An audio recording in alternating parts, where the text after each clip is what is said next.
মুখ খারাপ হয়ে গেছে, ভাবছো কী খেয়ে মুখটাকে ঠিক করবে?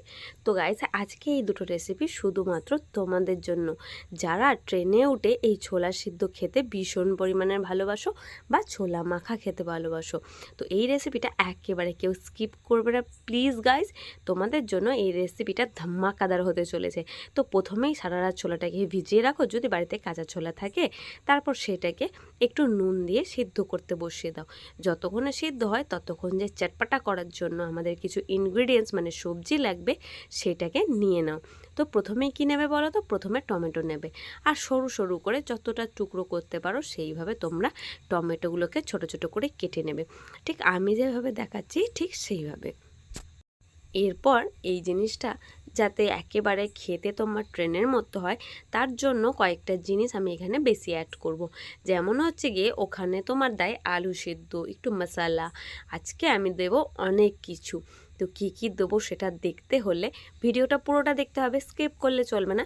তো প্রথমে টমেটো কেটে নিয়েছি, তারপর তোমরা ঝাল যতটা চিবাতে পারো, মানে আর কি ঝাল যে যতটা পছন্দ করো সেই অনুযায়ী নিয়ে নাও লঙ্কা। আমি তো গাইজ খুব বেশি ঝাল খেতে ভালোবাসি না, তাই আমি এখানে দুটো লঙ্কা নিয়েছি। আমার গলার অবস্থা খুবই খারাপ, তোমরা বুঝতেই পারছো, কারণ প্রচণ্ড পরিমাণে শরীরটা খারাপ ছিল, সেই জন্য দুদিন তোমাদের সঙ্গে ভিডিও কিন্তু শেয়ার করতে পারিনি। তো কাল থেকে আজকে থেকে আবার ভিডিও দেওয়া শুরু করেছি গাইস। তো আমার গলাটা একটু অ্যাডজাস্ট করে নিও প্লিজ তোমরা। তারপরে নিয়ে নিয়েছি শশার পালা। এইভাবে বেশ কিছু ফ্রুট সবজি যেগুলো হাতের কাছে আছে সেগুলো আমি সব কিছু কুচিয়ে রেডি করে নেব প্রথমে।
তো কী কী দিয়েছি তোমরা আশা করছি দেখতেই পেলে।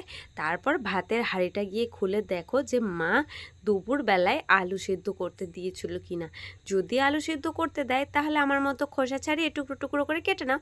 আর যদি মায়ের হাঁড়িতে গিয়ে দেখো যে আলু ভাতে নেই, তাহলে আর কি করা যাবে গাইস, তোমাদেরই কষ্ট করে একটু প্রেশার কুকারে আলু সিদ্ধ করে নিতে হবে, কারণ এই চটপাটা মশালা ছোলা খেতে গেলে আলু তো অবশ্যই লাগবে। তো আমার কাটতে কাটতে চাকুতে লেগে গেছিলো, তোমরা কিন্তু গাইস খুব সাবধানে কেটো, না হলে কিন্তু আলুর বদলে তোমাদের হাতটাই কেটে যেতে পারে। তো যাই হোক, সময় নষ্ট না করে চটপট আমার এই রেসিপি দেখে বাড়িতে কিন্তু ট্রাই করবে, আর ট্রাই করে কেমন লাগলো খেতে সেইটাও কিন্তু কমেন্ট করে একদম জানাতে ভুলো না। তো আমি এখানে কি কি দিলাম সবজি সব কিছুই তোমাদেরকে দেখালাম। আর এদিকে দেখো ছোলাটা সিদ্ধ হয়ে গেছিলো, আমি গ্যাস থেকে ছোলাটা নামিয়ে নিয়ে একটা ছাঁকনিতে জলটা ছেঁকে সরাসরি একটা থালার মধ্যে দিয়ে দিলাম, কারণ এই মশলা ছোলাটা আজকে এই থালার মধ্যেই আমি মাখাবো। তো প্রথমে আলু দিয়ে দিয়েছিলাম, তারপর ছোলা, তারপর দিয়ে দিয়েছি গাজর কুচি, তারপর দিয়ে দিয়েছি কাঁচা মরিচ, দিয়ে দিলাম একটু টমেটো, আর সঙ্গে দিয়ে দিলাম শশা কুচি। কী যে লোভ লাগছে কি বলবো তোমাদের।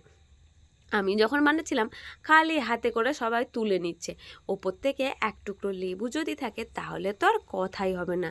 তো যাও ফ্রিজে দেখে নাও এক টুকরো লেবু আছে কিনা, তারপর লেবুটাকে এরকম কেটে ভালো করে চিপকে রসটা দিয়ে দাও। তবে রসালো লেবু নেবে কিন্তু, না লেবু নয় লেবু নেবে কিন্তু। যাই হোক, বলতে বলতে ভুল করে ফেলছি। তারপর এখানে একটু গোলমরিচের গুঁড়ো দিয়ে দাও, অবশ্যই কিন্তু এই মশলাগুলো দিতেই হবে, তবেই কিন্তু আমার মতো খেতে হবে। তারপর দিয়ে দাও চাট মশলা। এটাকে অন্যভাবেও খাওয়া যায়, যেটা তোমাদের সঙ্গে আমি পরে আরেকদিন এই মশালা ছোলা ট্রাই করে দেখাবো। আজকে খুব সহজ অ্যান্ড হেলদি সিম্পল রেসিপি তোমাদের সঙ্গে শেয়ার করলাম। এরপর দিয়ে দাও কালো লবণ, যদি কালো লবণ না থাকে তোমরা এখানে সাদা লবণও ইউজ করতে পারো। আর এরপর একটু দিয়ে দিলাম আমি কাসুন্দি। কাসুন্দিটা একেবারে স্কিপ করতে পারো, কোনো প্রবলেম নেই। আমার কাসুন্দিটা খেতে পার্সোনালি ভালো লাগে, তাই আমি এখানে কাসুন্দি ব্যবহার করেছি। তারপরে একে একে সব কিছু ইনগ্রিডিয়েন্টস দেওয়া হয়ে গেছে মিনিমাম। এবার একটা জিনিস বাকি আছে, যেটা হচ্ছে গিয়ে কি বলো তো, আরে সস। কিষান সস না থাকলে কোনো খাওয়া কি পরিপূর্ণ হয় গাইস? তারপরে হাতে করে ভালো করে মেখে নেবো। আমরা বস বাঙালি, চামচে করে খাওয়া, চামচে করে মাখা আমাদের যেন কিছুতেই পোষায় না, বেশ হাত না হলে জমে না। তো চলো সব কিছুকে খুব সুন্দর করে একটা একটা করে মাখিয়ে নিই।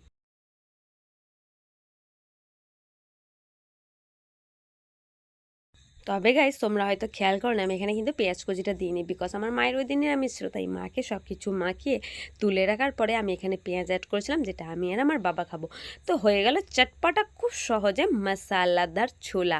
তোমাদের রেসিপিটা কেমন লাগলো কমেন্ট করে জানাতে অবশ্যই ভুলো না গাইস। তো চলো চলে যাব নেক্সট একটা রেসিপি, ঠিক ফুচকারই মতো, বাট ফুচকা নয়। তো সরাসরি নেক্সট রেসিপিতে চলে এসেছি। এখানে একটা ছোট্ট বাটি নিয়ে নিয়েছি, যার মধ্যে একটা ব্যাটার তৈরি করব। তো ব্যাটার অবশ্যই মানেই তো আমরা জানি নয় ময়দা নয় বেসন। তো বেসন তো গাইস লাগবে। আজকের এই ব্যাটারটা এত সুন্দর করতে হবে, আর খাওয়াটা মানে স্ন্যাক্সটাও যে এত সুন্দর হতে পারে আমার কোনো আইডিয়াই ছিল না পার্সোনালি। তবে এই ভিডিওটা আমি একটা দিদির থেকে ডেডিকেট সেম তো করতে পারিনি, তবে চেষ্টা করেছি। 4 চামচ মতো বেসন নিয়েছি আর 2 থেকে আড়াই চামচ মতো সুজি নিয়েছি। অবশ্যই এটা তোমরা কিন্তু কোনো মেজারমেন্ট কাপ দিয়ে মাপার কোনো প্রয়োজন নেই, নর্মালি যে কোনো মাপ নিতে পারো। আর হাতের কাছে রেগুলার যে গুঁড়ো মশলাগুলো হয়, এই যেমন জিরে গুঁড়ো, হলুদ গুঁড়ো, লঙ্কার গুঁড়ো, একটু ধনে গুঁড়ো, আর সঙ্গে দিও এই যে ম্যাগি মশলা। এই ম্যাগি মশলা দেওয়ার কারণে এত সুন্দর খেতে হবে, তা তোমরা নিজেরাও কল্পনা করতে পারছো না। আজকের এই দুটো রেসিপি তোমাদের সঙ্গে যে শেয়ার করে তোমাদের কী লাভ করলাম তা তোমরা নিজেরাও জানো না। যদি একবারও ট্রাই করো গাইস, তো তোমাকে কমেন্টে এসে থ্যাঙ্কস দিদি বলে যেতেই হবে, যেই করো না কেন। আমাকে কিন্তু একটা কমেন্ট তোমরা প্লিজ করে জানিও যে এই রেসিপি দুটো করে তোমরা কতটা স্যাটিসফাই হয়েছো। তারপরে একটু গোলমরিচের গুঁড়ো, একটু গরম মশলার গুঁড়ো দিয়ে শুকনো ইনগ্রিডিয়েন্টসগুলোকে একটু নাড়াচাড়া করে তারপর এখানে পর্যাপ্ত পরিমাণে লবণ দেবো। লবণটা দিতে কিন্তু একদমই ভুলো না, এটা কিন্তু দিতেই হবে। লবণ না হলে কোনো কিছুতেই স্বাদ আসে না। আর প্রথমে আমি হলুদ গুঁড়ো বলেছিলাম, বাট দিতে ভুলে গেছি, সেই জন্য পরে অ্যাড করে দিলাম। তো যাই হোক, তারপর একটা কাপে করে জল নিয়েছি। তোমরা গ্লাসে করে চাইলেও জল নিতে পারো, এমন কিন্তু ব্যাপার নয় যে আমি কাপে বলছি বলে তোমাদেরও কাপে নিতে হবে।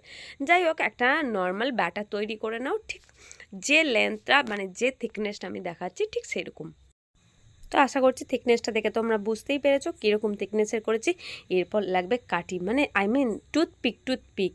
আরে লোকের পিছনে যে কাঠি করো সেই কাঠির কথা বলিনি রে গাইস, তোমাদের মনটাই ভালো নয়। আমি টুথপিকের বলেছি, মানে খোঁচা দেওয়া তো বাঙালির গাইস স্বভাব। তো আজকের মেন উপকরণে যেটা লাগবে সেটা হচ্ছে টমেটো। তোমরা কি ভাবছো টমেটোর পিছনে কাঠি করবো? একদম ঠিক ভেবেছো। এই টমেটোর পিছনে লোকের কাছে যেমন কাঠি করে বেড়াও, সেরকমভাবে এই টমেটোর পিছনে কাঠি ঢুকিয়ে দাও, ঠিক এইভাবে যেভাবে আমি তোমাদেরকে দেখাচ্ছি ঠিক এইভাবেই কিন্তু দিতে হবে, তবেই কিন্তু একেবারে পারফেক্ট হবে। দেখতে পাচ্ছ? তোমরা ভাবছো কি রেসিপি করছি এইভাবে, আরে দেখো গাইস, দেখো, দেখতে থাকো, সব কিছু বুঝতে পারবে। তারপর কাঠিটাকে বাঁ হাতে করে এরকম ধরো আর ব্যাটারের মধ্যে এইভাবে চোবাও, তারপর এটাকে গরম তেলে ছাড়ো। তোমরা কি ভাবছো কাঁচা টমেটো দিদি খাওয়াবে নাকি? আরে গাইস রুকো যারা, সবার করো, ক্লাইম্যাক্স আভি বাকি হ্যাঁ গাইস। তো চলো প্রথমে গায়ে হলুদটা করে নিই, ব্যাটার দিয়ে ভালো করে টমেটোকে চুবিয়ে দিলাম, ওদিকে গরম তেল বসিয়ে দিয়েছি গাইস। তো এটা কিন্তু আমি একটা ভুল করেছি, সেটা হচ্ছে গিয়ে ফুটন্ত তেলে করা দরকার ছিল, মানে আরও একটু তেলটা বেশি, যেটা টমেটোটা ডুবে যায়।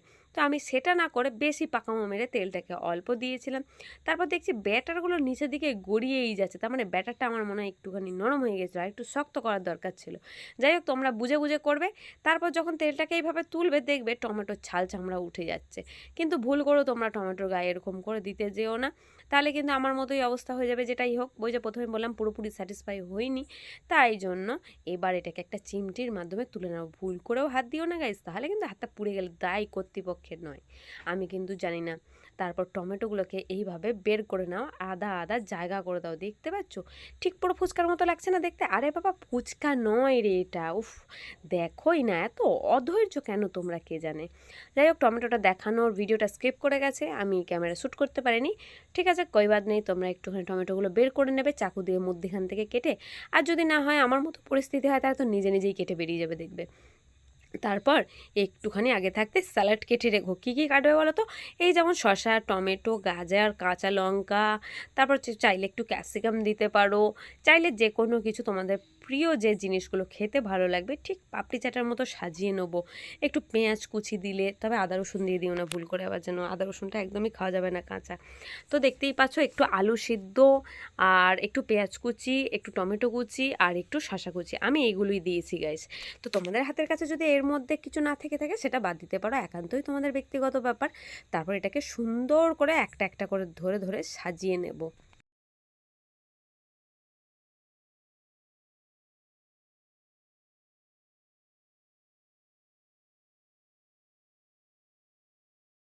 তো এটা আমার সাজানো হাফ কমপ্লিট হয়েছে, এবার একটুখানি টক দই দেবো। দেখে তোমাদের ঠিক পাপড়ি চাটের মতো লাগছে না? একদমই, এটা হচ্ছে ইউনিক পাপড়ি চাট। পাপড়ি চাট তো তোমরা অনেক রকম খেয়েছো গাইস, টমেটোর এই পাপড়ি চাট খেতে কেমন লাগে তা কিন্তু তোমরা একবার ট্রাই করে বাড়িতে দেখতেই পারো। আই এম শিওর, গ্যারেন্টি দিচ্ছি এই রেসিপিটা তোমরা ট্রাই করলে কেউ ফেল করবে না, আর খারাপ খেতে তো হতেই পারে না। এরপর একটুখানি ওপর থেকে চাট মশলা দিয়ে দাও চটপাটা বানানোর জন্য।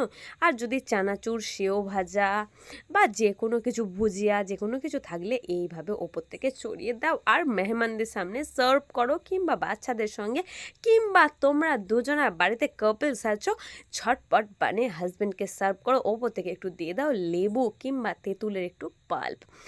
ওহ জাস্ট আর তো বলতে পারছি না গাইস, জিভে জল চলে আসছে, দেখে মনে হচ্ছে কতক্ষণে মুখে ভরবো। তো আমি ওয়েট না করতে পেরে গাইস পার্সোনালি, আবারও সেদিনও ছিল মায়ের নিরামিষ দিন, তাই মায়েরটা সরিয়ে রেখে আমি ওপর থেকে পেঁয়াজ কুচি দিয়ে এবার জাস্ট একবার খেয়ে দেখে তোমাদের একটা রেসিপির জাস্ট একটা মানে তোমাদের বোঝাবো যে কতটা সুন্দর খেতে হয়েছিল গাইস, সিরিয়াসলি বলছি।